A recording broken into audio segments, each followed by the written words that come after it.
Iš Skaičių knygos. Izraelitams kelionėje pradėjo kristi nuotaika. Jie ėmė bruzdėti prieš Dievą ir Mozę murmėdami: Kamgi jūs išvedėte mus iš Egipto, kad mes išmirtume toje dykynėje, kur nėra nei duonos, nei vandens? Mes šlykštuojame nuo to priesko valgio. Tada Viešpats užleido tautą nuodingomis gyvatėmis. Jos ėmė gelti žmonės ir daug izraelitų mirė. Žmonės ėjo pas Mozę ir prašė: Mes nusidėjome, kildami prieš Viešpatį ir tave. Melski Viešpatį, kad jis išgelbėtų mus nuo gyvačių. Ir Mozė meldėsi už tautą. Viešpats atsiliepė Mozei: Pasidirbink gyvatę ir iškelk ant vėliavos koto. Kiekvienas įgeltasis pažvelgęs į ją išliks gyvas. Taigi Mozė padirbino išvarė gyvatę ir iškėlė ant vėliavos koto. Dabar, kas gyvatės įgeltas pažvelgdavo į varinę gyvatę, išlikdavo gyvas. Tai Dievo žodis.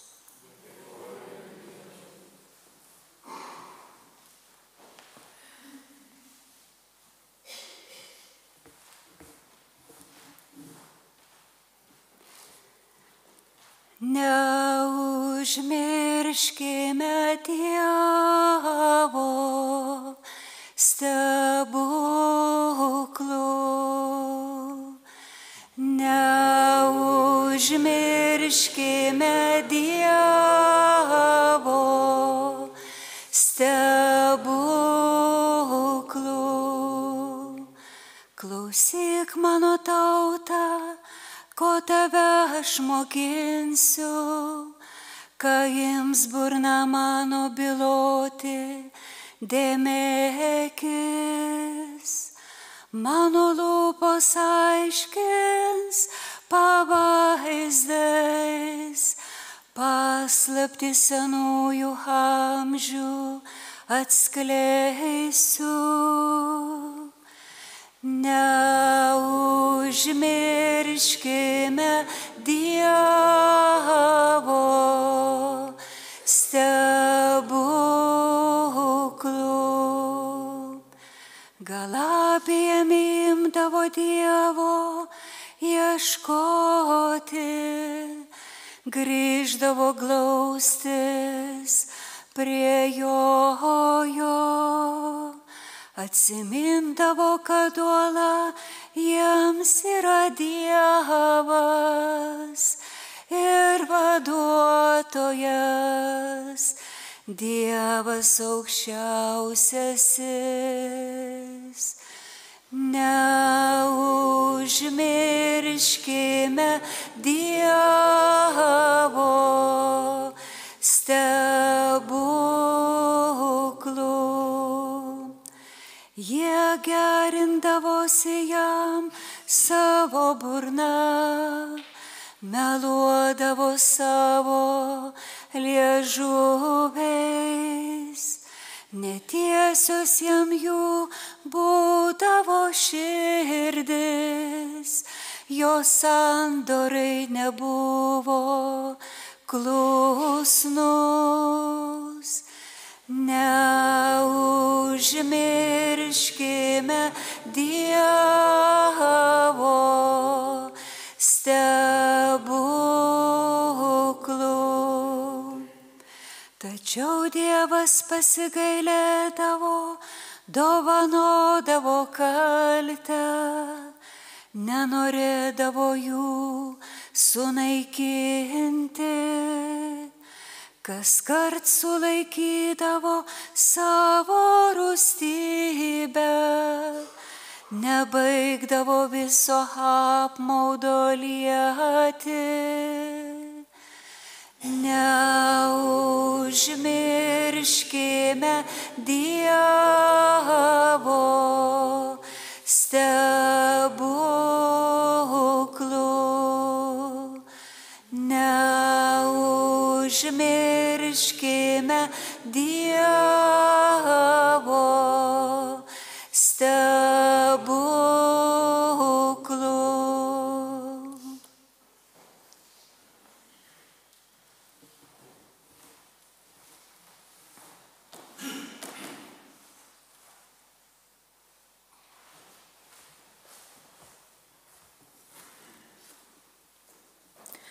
Iš Šventojo Apaštalo Pauliaus laiško Filipiečiams. Kristus Jėzus, turėdamas Dievo prigimtį, godžiai nesilaikė savo lygybės su Dievu, bet apiplėšė pats save, priimdamas tarno išvaizdą ir tapdamas panašus į žmonės. Jis ir išorę tapo kaip visi žmonės. Jis nusižemino, tapdamas klusnus iki mirties, iki kryžiaus mirties. Todėl ir Dievas jį išaukštino ir padovanojo jam vardą, kilniausią iš visų vardų, kad Jėzaus vardui priklauptų kiekvienas kelias danguje, žemėje ir po žeme, ir kiekvienos lūpos Dievo Tėvo šloviai išpažintų: Jėzus Kristus yra viešpats. Dievo žodis.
Viešpats su jumis.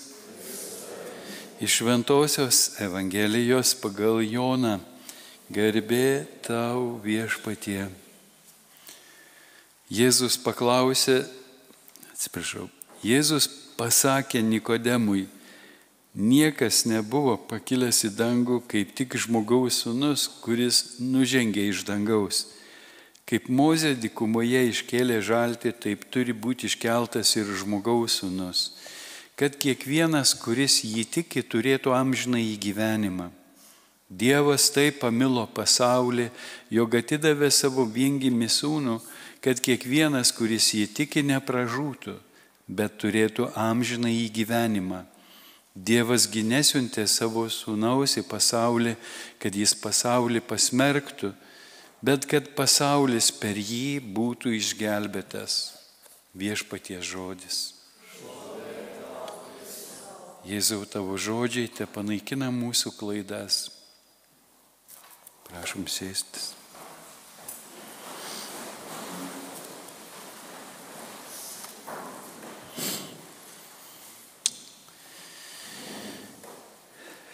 Taigi, kaip visada, mes bandom pasiaiškinti, pamastyti garsiai,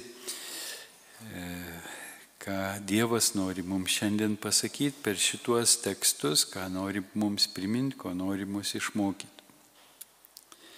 Taigi, ką mes šiandien girdėjom iš Evangelijos? Ką Jėzus pasakė Nikodemui? Ar prisimenat, kas buvo Nikodemas? Kas skaitėt Jono Evangeliją? Ar mišiose girdėjot? Buvo toks fariziejus, žydų didžiūnas vardu Nikodemas, kuris atėjo naktį pas Jėzų pasikalbėti. Ir ten Jono Evangelija pasakoja, kaip Nikodemas išpažino Jėzų esant rabi. Niekas negalėtų padaryti tokių stebuklingų ženklų, kokius tu darai, jeigu Dievas nebūtų su juo.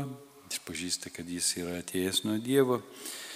O Jėzus jam kalba apie atgimimą iš dvasios, kuris nesuprantamas, kažkas nauja, Juk žydas žydui kalba, bet kalba kažkokius naujus dalykus, nesuprantamus dalykus.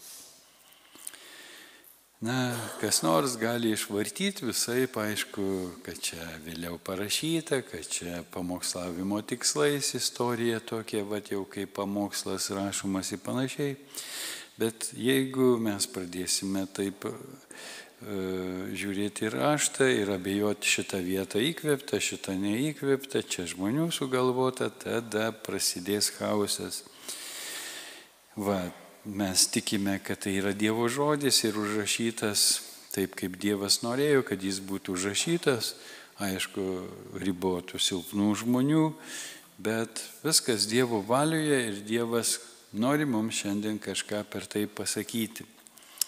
Taigi tame naktinėme pokalbėje, kalbėdamas apie Dievo meilę, Dievas taip pamilo pasaulį, jog atidavė savo viengimį sūnų, kad kiekvienas, kuris jį tiki, nepražūtų, bet turėtų amžinai gyvenimą. Čia šitas sakinys, galima sakyti, yra gerosios naujienos Evangelijos esmė šitame sakinyje. Tiesa, kurią skelbia Jėzus, Dievo pateptasis Mesijas, Dievas taip pamilo pasaulį, jog atidavė savo viengimį sūnų, kad kiekvienas, kuris įtiki, nepražūtų, bet turėtų amžiną į gyvenimą. Ar čia kažkas naujo žydams, kurie galbūt, kaip šventą raštą skaitom, turėjo progą ne kartą patirti Dievo meilę, Dievo gailestingumą, Dievo palaiminimus ir už tai dėkojo ir šlovino viešpatį, ypač išvedant juos iš Egipto, pražudant jų priešus. Daug visokių, kaip sakant, yra simbolių, apmąstymų. Bet kartu, aišku, yra ir kartais mums sunkiai suderinamų dalykų, kaip Dievas leido ten išžudyti, užkariauti, ištremti žydų tautą, kur ta jo meilė, jeigu Dievas leido tokius dalykus atsitikti. Na, mes bandom paaiškinti, kad galbūt tai yra nuodėmės pasekmė, nes pranašai irgi sako, kadangi jūs neklausyt Dievo, garbinot svetimus stabus, kurie negali padėti, nesilaikėt Dievo žodžio, tai jūs būsit pavergti, jūs būsit žudomi ir panašiai. Bet visada pranašai tuo pačiu kviesdavo ir į atgailą. Kviesdavo ir į atgailą, kad grįžtų prie Dievo, grįžtų mintimis, širdimi, protu, laikydamiesi Dievo žodžio iš naujo, atnaujindami sandorą. Ir daug tokių panašių dalykų, kaip ir mes turime, be abejo, nieko naujo, mes paveldėjom tuos dalykus, tik galbūt formos kažkiek pasikeitė. Žydai turi, neužilgo bus atgailos, kaip mes įpratę vadinti, diena. Pas juos yra žodis čuva. Mes atgailą išsivertėm iš graikiško žodžio metanoja ir turim biškelį prasme kitą negu žydai turi. Mes tarsi keičiam mąstymą, o jie keičia veiksmą, bet ko gero viskas tarpusavy surišta. Jeigu nebus keičiama mintis, nebus keičiamas ir veiksmas. Tai jeigu žydams nuodėmė yra nepataikyti į taikinį, į tikslą, kažkur nukrypo nuo Dievo. Tarp kitko, koks nors žydų rabinas sakytų, netikintis nenusideda, nes jis niekur net ir netaiko. Jis netaiko į Dievą ir kad nepataiko, kaip sakant, jis net netaiko. O mums daugiau nuodėmė kalba apie atskirtį kažkokią ir kviečia mus sugrįžti pas Dievą. Taigi vieni kitus galime papildyti. Ir šiandieninis Dievo žodis irgi mums primena tą kvietimą. Dievas myli, bet klausimas, ar aš myliu ir kaip aš jį myliu. Vien jausmais, mintimis, ar ir darbais. Ar įdedu jėgų, pastangų, ar aš myliu visomis jėgomis Dievą. Ar aš ką nors darau dėl Dievo. Ir Dievas pamilo taip, kad atidavė savo viengimį sūnų. Žinom, kur ir kaip jis jį atidavė. Atidavė Golgotoje ant kryžiaus, kur Jėzus paliudija tėvo meilę. Atidavė į nusidėjėlių rankas, kurie jį nužudė. Ir kaip Jėzus sakė, nėra didesnės meilės, kaip gyvybę už draugus atiduoti, jis tą meilę paliudijo savo paklusnumu tėvui, savo pasirinkimu, laisvu valia, atiduodamas gyvybę už mus, prisimdamas mirtį, prisimdamas kentėjimus. Ir tuo būdu jis gelbsti mus, tuo būdu mums liudija Dievo meilę, va kaip Dievas jūs myli, kad atidavė savo viengimį sūnų. Įsivaizduojat, kokią kainą užmokėjo už tą liudijimą.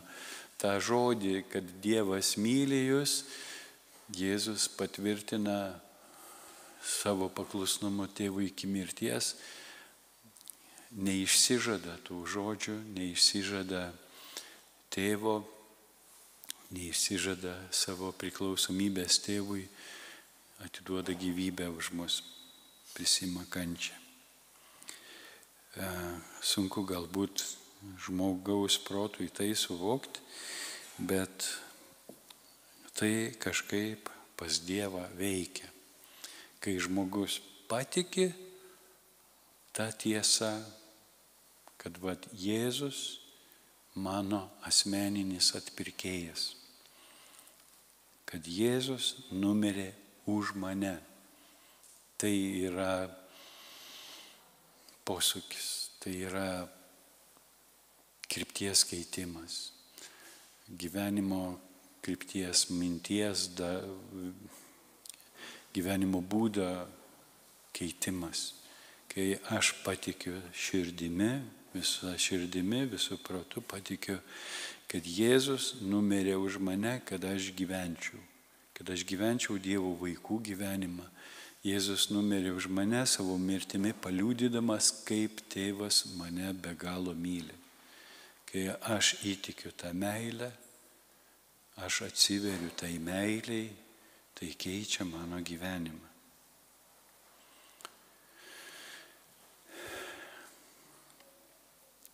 Vien pasakymas, kad Dievas myli mane, norisi kažkokio ženklo, patvirtinimo. Neužtenka mums begalinių Dievo geradarybių, dovanų kasdienybėje, skanaus maisto, tiesiog gyvenimo dovanos. Žmogui vis dar kažko reikia.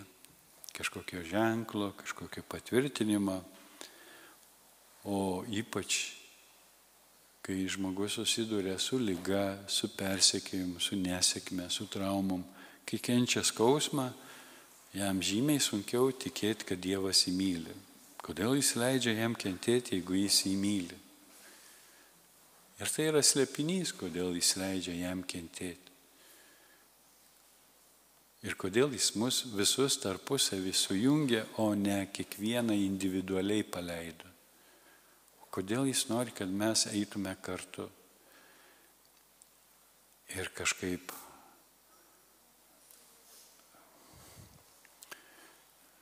tas visuotinis pasirinkimas dalykų, vertybių.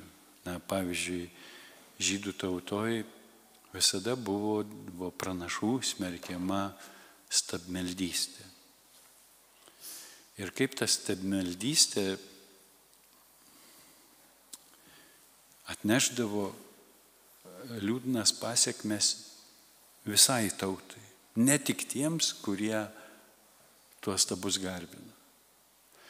Na, prisimenam ten šventam rašte vieną mūšį, kur krito kažkiek tai karių, aš dabar tos tiksliai istorijos neprisimenu, ar čia buvo Makabėjų, ar čia kokia kita kova, kai paskui laidojo tuos užmuštus karius, pas visus užmuštuosius rado stabukų, talismanų visokių. Vadinasi, tie kariai nepasitikėjo Dievu, jie turėjo dar, kaip sakant, atsarginių variantų, vilčių sudėję į talismanus, į kažkokius kitus dievukus, jų rūbuose užkištus rado tuos stabus ir paskui atgailavo už tą jų nuodėmę. Ir kartu tai buvo tarsi ženklas, tie, kurie vienybėje su Dievu buvo, pasitikėjo Dievu, tie išliko gyvi, kurie nepasitikėjo, tie krito kovoje.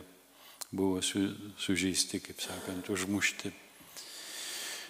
Bet dažniausiai ta stabmeldystė, kuri, kaip sakant, veda ir į kompromisus, tam pagoniškam santykiai, ta neištikimybė Dievui, paskui persikėlė nesilaikymo jo įsakymų, o jo įsakymai tarpusavio santykius reguliuoja, pažeidžiami tarpusavio santykiai, nemeluok, nežudyk, nevok, nemeluok, prasideda neteisybė tarpusavį ir tauta yra suskaldoma nuodėmės. Meluojant, vagiant, sukčiaujant, nebus pasitikėjimo viens kitu, nebus vienybės. Ir ta visuomenė, ta tauta yra labai pažeidžiama. Ir Biblijoje randame mintį, kad svetimos tautos stebėdavo, sekdavo žydus ir sako, dabar jie garbina savo Dievą, dabar jie laikosi įsakymų, jų dabar pulti negalim, nes Dievas yra su jais. Bet mes pagundykim juos ten, dar kažką padarykim, stebėkim ir kaip tik žydai pasiduoda kokiai provokacijai, stabmeldystės provokacijai, pradeda šlyti tarpusavio santykiai, o dabar, sako, jie atsitraukia nuo Dievo, mes dabar galim pulti ir juos nukariauti. Taigi, tokį mes dvasinį principą irgi matom tautoje ir dažniausiai po tokių nusiaubimų žydų tautoje atsiranda koks teisėjas, koks nors vadovas, kuris jau kviečia tautą į, sakykime, visuotinę atgailą. Kviečia atnaujinti sandorą, iš naujo įsipareigoti laikytis visų Dievo žodžių ir panašiai. Ir atstatomas teisės, atstatoma gerovė ir vėl tauta klesti iki kitos provokacijos. Taigi kažkaip tas atgailos momentas, kažkaip jis surištas yra su tuo kryžiumi, su Jėzaus kančia ir mirtimi, nes Jėzus sako, kaip Mozė dykumoje iškėlė žaltį, taip turi būti iškeltas ir žmogaus sūnus, kad kiekvienas, kuris jį tiki, turėtų amžiną į gyvenimą.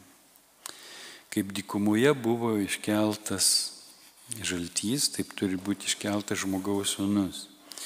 Ir mes girdėjome, kaip ten Mozė buvo iškėlęs tą žaltį. Pakartosiu istoriją. Ir ėmė izraelitams kelionėje pradėjo kristi nuotaika. Jie ėmė bruzdėti prieš Dievą ir Mozę murmėdami. Kamgi jūs išvedėte mus iš Egipto, kad mes išmirtume toje dykynėje, kur nėra nei duonos, nei vandens, mes šleikštuojame nuo to prėsko valgio.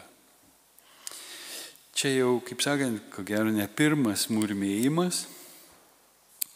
Ir kodėl vis kyla tos murmėjimo bangos? Ko jiems trūksta? Na, natūralu, dykumoje išgyventi tautai yra stebuklas. Iš tikrųjų stebuklas, kad žydai išgyveno 40 metų dykumoje, kaip Biblija pasakoja. Ten ir klimatas toks, karšta, saulė ir retas lietus, trūksta vandens, kiekvienas šaltinis, didžiausias turtas, o žmonių gausybė, ar užteks to vandens, kaip jis greit išsemiamas ir panašiai. Bepigu gyventi prie upės, kur klesti sodai ir panašiai. O jiems reikėjo gyventi dykumoje. Jiems reikėjo kažko išmokti toj dykumoje, išmokti pasitikėti Dievu, įvertinti laisvę, išėjus iš vergijos, iš priespaudos. Bet atsirasdavo murmančių, silpno tikėjimo žmonių, kurie galbūt ir ilgėdavosi Egipto, česnakų, mėsos, nepaisant ten buvusio vargo, kurį galbūt greit užmiršo, bet skrandis primena maistą ir ilgimės to maisto ir prasideda murmėjimas, žiūrėkit, per pilvą murmėjimas ateina dažnai. Nervas ateina, nepasitenkinimas, viskas blogai. Ir tai yra netikėjimo ženklas žydų tarpe, tas murmėjimas, tas prieštaravimas. Ir kaip jis veikia tautą, jis kaip užkratas, užkrečia blogą nuotaiką, krenta nuotaika. Kritus nuotaikai murmėjimas, kaltinimas, kaltinamas Dievas, kaltinamas Mozė. Kam jūs mus išvedėt čia dykumoje numirti? Kodėl negalėjom pasilikti Egipte?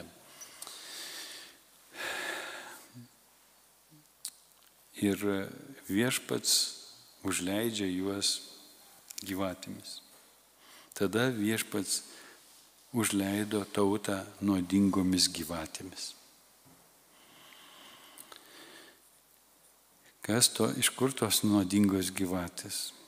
Jos ėmė gelti žmonės ir daug izraelitų išmirė. Žmonės ėjo pas Mozę ir prašė, mes nusidėjome, kildami prieš viešpatį ir tave. Melski viešpatį, kad jis išgelbėtų mus nuo gyvačių. Kažkam daėjo, kad jie nusidėjo. Kažkas atėjo ir išpažino, mes nusidėjome. Ne vienas atėjo, aš nusidėjau. Sako, mes nusidėjom. Žmonės, daug jų, ne vienas žmogus atėjo pas Mozę ir prašė, mes nusidėjome, kildami prieš viešpatį ir tave. Melskime viešpatį, kad jis išgelbėtų mus nuo gyvačių. Ir Mozė meldėsi už tautą. Taigi, matom tam tikrą dėsnį, tam tikrą procesą. Kažkas praregėjo, kažkas atpažino klaidą, atpažino nuodėmę, atėjo, išpažino. Tuo pačiu išpažinimu mes paprastai norime išsivaduoti, nebenorime kartoti tos nuodėmės. Ne? Norime išsivaduoti, išsilaisvinti, norime atstatyti santykį su Dievu, su Moze ir prašo užtarimo. Mozė užtarė tautą, meldžiasi, prašo Dievo atleidimo. Viešpats atsiliepė Mozei, pasidirbink gyvatę ir iškelk ant vėliavos koto. Pasidirbink gyvatę ir iškelk ant vėliavos koto. Kodėl mes sakom žalti? Na, mums įprasta žaltys ten pradžios knygoje, nors tas žodis, kuris minimas ten gali būti bet koks šliužas, bet kokia gyvatė, ar žaltys, ar nuodingas, ar nenuodingas. Tiesiog, sakykim, gyvatė, ir čia mes turim gyvatę. nors rusiškam tekste vakar per mišias skaičiau, kad iš vario mėdnaja zmija, ar už kaip ten buvo, nebeprisimenu. Iš vario, padirbino iš vario gyvatę ir iškėlė ant vėliavos koto. Pasidirbink gyvatę ir iškelk ant vėliavos koto. Pasidirbino iš vario. Ir kągi reiškia ta gyvatė? Jeigu užleidimas gyvačių iš Dievo pusės yra kaip pranašiškas ženklas, rodantis į tai, kas vyksta dvasioje žmonių širdyse, žmonių gyvenimuose, kai jie murma, kai jie kaltina, kai jie nekenčia, keikia. Dievas parodo, kaip tai veikia dvasiniam gyvenime, kaip tai nuodija dvasinį gyvenimą ir žudo tikėjimą, pasitikėjimą Dievu, Dievo meilę, Dievo teisingumu ir visagalybę, žudo žmogų dvasioje. Kaip tos gyvatės, kurių įkandimas atneša tokias pasiekmes mirtį, kūnišką mirtį. Daug mirė, daug buvo įgelti. Ar mirė tik tie, kurie murmėjo, ar buvo visi murmantis, visi pasidavę, visi užkrėsti, visi sirgo. Ir Viešpats duoda vaistus, sako, pasidirb gyvatę. O ką reiškia gyvatė pakabinta ant vėliavos koto? Nužudyta gyvatė, negyva, nužudyta nuodėmė, nužudytas murmėjimas, nužudytas kaltinimas, atsisakymas gyventi kaltinime, murmėjime ir panašiai, atsižadėjimas nuodėmės. Prisimename, kaip per gyvatę Adomas su Ieva nusidėjo. Moteris sako, žaltys, gyvatė mane apgavo, aš ir valgiau. Ir per tą gyvatę atėjo netikėjimas, pasėtas netikėjimas. Čia vėl gyvatė, murmėjimas, netikėjimas. Ir ta gyvatė nužudoma, pakabinama kaip ženklas. Pažiūrėjus į tą gyvatę, žmonės pasveiksta. Ar ta gyvatė, ta varinė gyvatė pati iš savęs gydo, ar vyksta kažkas žmogaus viduje pažvelgus į tą gyvatę. Kažką suprato žmonės. Kokį vaistą čia Dievas panaudoja tam? Ir kodėl paskui Jėzus sako, kad žmogaus sūnus turi būti iškeltas, kaip ta gyvatė Mozės buvo iškelta? Kodėl jis save prilygina tai gyvatė iškeltai? Vėl Jėzus iškeltas kaip ta gyvatė. Ir kad į Jėzų iškeltą žiūrintis bus išgelbėti. Su tikėjimu žiūrintis, tikėjimu priimantis Jėzų mirštantį ant kryžiaus, liudijantį tėvo meilę ir paklusnumą tėvui iki mirties. Čia Jėzaus liudijimas. Ir jis veikia kaip vaistas, kaip ta gyvatė anuomet dykumoje padėjo išlikti žmonėms gyviems.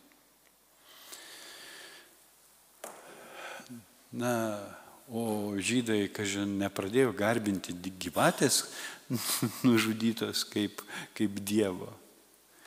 Juk mes labai greit prisiriešam prie ženklų. Ir vakar su vienu čia kalbėjomės, tokiu pažįstančiu judaizmą. Ir jis sako, pa žmogų yra tas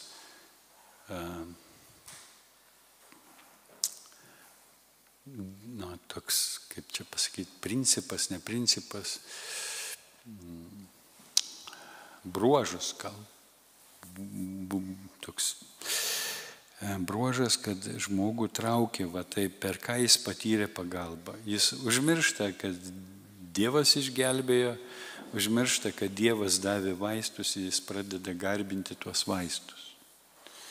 Pradeda garbinti autoritetą per kurį gavo tų vaistų. Vat tą daktarą, kuris davė jam tų vaistų ir panašiai. O Dievas kažkaip lieka kartais šone ir man toks visą laiką irgi yra katalikų, pravoslavų, ypatingai bažnyčioje, va ta legenda, kad ten šventoji Elena ieškojo kryžiaus, kaip pagoniai reikėjo vis kažką pačiupinėti, paliesti. Vat jeigu žydai bandė išsilaisvinti iš to ir ta gyvatė paskui buvo sunaikinta, kad žmonės jos negarbintų, nes pastebėjo, kad nebeprisimenu, kas ten ją sunaikino, kad jau linkę žmonės garbinti tą gyvatę, į kurią pažiūrėjus jie buvo išgydyti. Tai vad, pažydus minimum ženklų, nes labai žmonės greit prisiriša prie ženklų ir pradeda garbinti ženklus, o ne tą, kurį tie ženklai turėtų vaizduoti. Čia vat yra toks slidus kelias. Ir mes galim sudėti viltis į stebuklingą kryžių, kas ir atsitiko ir iki šiol yra labai stipru pravoslavų bažnyčiui, bet ir pas mus. Garbinti patį ženklą, tarsi pats medis, tas štulpas, ant kurio buvo pakabintas Jėzus, gali išgydyti. Ne pas Jėzų ateina, o pas štulpą, pas tą medį, ant kurio buvo pakabintas Jėzus. Nu, vat, ir legendos pasakoja, kad Elena ieškojo to kryžiaus ir ten lentų krūva buvo nuo statybų, stalažų kažkokių duobėjai. Kelintam amžiui, keliams šimtams metams praėjus po Jėzaus mirties, karų krūvai praūžus, rasti medį iš Jėzaus laikų, nebent Dievo apvaizda būtų to labai norėjusi, būtų galbūt kažkur kitaip kažkaip išsaugota, bet dabar ten tarp šiukšlyne atrastų lentų ieškoti Jėzaus kryžiaus, kažkokia nereali istorija, ar jį sugalvota, ar iš tikrųjų tai buvo, kad ant jų guldė ligonį ir ant kurio pagalio ligonis pasveiko, tas ir buvo pripažintas tuo tikruoju Jėzaus kryžiumi. Ir tą kryžių pradėjo garbinti. Bet teologinė mintis yra, kad Elena, Konstantino imperatoriaus motina, įtikėjusi Kristų, atrado kryžiaus tą teologinę tikėjimo vertę, jeigu iki tol kryžius buvo kaip vergo mirties gėdos ženklas ir krikščionys vengė šito ženklo, tai jie atrado, kad tas ženklas gali mums priminti Dievo meilės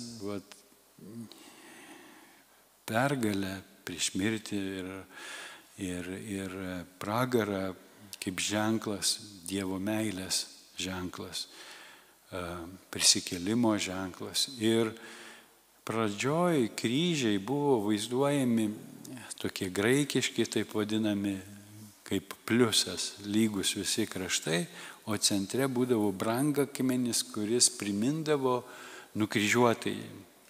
Nukryžiuotasis kaip atvaizdas atsirado labai vėlai bažnyčioje. Tai va, bet polinkis žmonių įsikabinti kryžių ir kryžius mane išgelbės. Ir poezija religinė visokia apdainuojanti patį kryžių. O tas, kuris ant kryžiaus, lieka antroje vietoje. Bet Jėzus nepasiliko ant kryžiaus. Jis yra gyvas ir šiandien veikia. Ir mes dėkingi jam ir garbinam tą, kuris buvo nukryžiuotas, o ne tą pagalį medį, ant kurio jis buvo nukryžiuotas. Taip, mes gerbėm. Šventasis Pranciškus, radęs sukritusias 2 medžio šakeles, atsiklaupdavo ir pabučiuodavo, nes tai jam priminė begalinę Dievo meilę. Gerbė, mylėjo tą ženklą. Bet ar jis dėjo viltis į tą ženklą, ar dėjo viltis į tą, kurį to šakelės, tas kryželis primindavo. Taigi mums reikia biškelį keisti, galbūt kartais mąstymą, kryptį. Ir va kaip ta nuodėmė vaizduojanti gyvatė, nužudyta, nugalėta Dievo galybę, kviečiant atsižadėti to murmėjimo, to netikėjimo, kviečiant pasitikėti žmonės, pakeitė jų veiksmus, jų mintis. Taip ir Jėzus, kaip Dievo žodis sako, prisiėmė ant savęs visų mūsų nuodėmes, kad jas Golgotoje sunaikintų ir mus išvaduotų iš tų nuodėmių. Jis gelbsti mus iš nuodėmių, vėlgi per tą kryžių, kai mes žiūrime į Jėzų, matom nukryžiuotąjį, tai mums turi priminti, kad jis paėmė mano nuodėmę.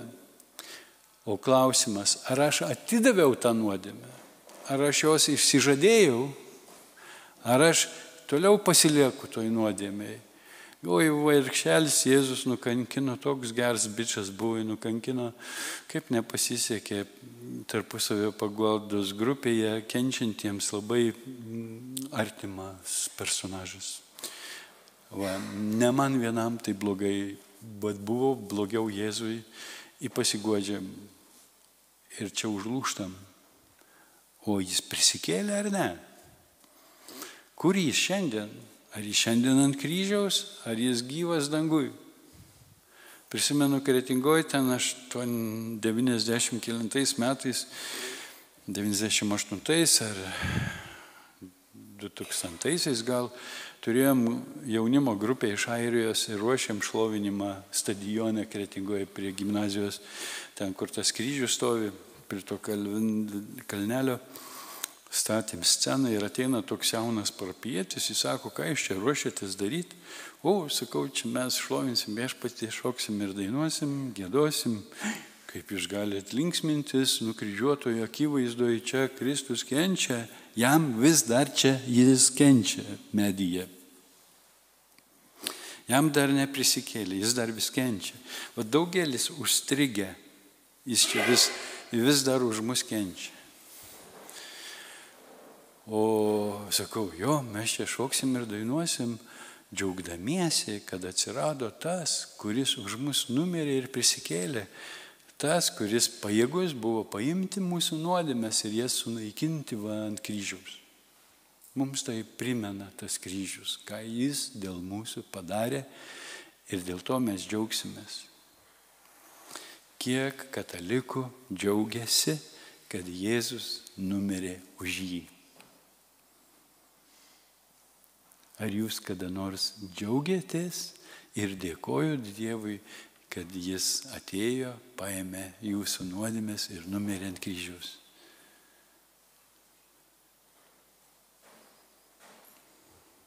Kiek tokių būtų?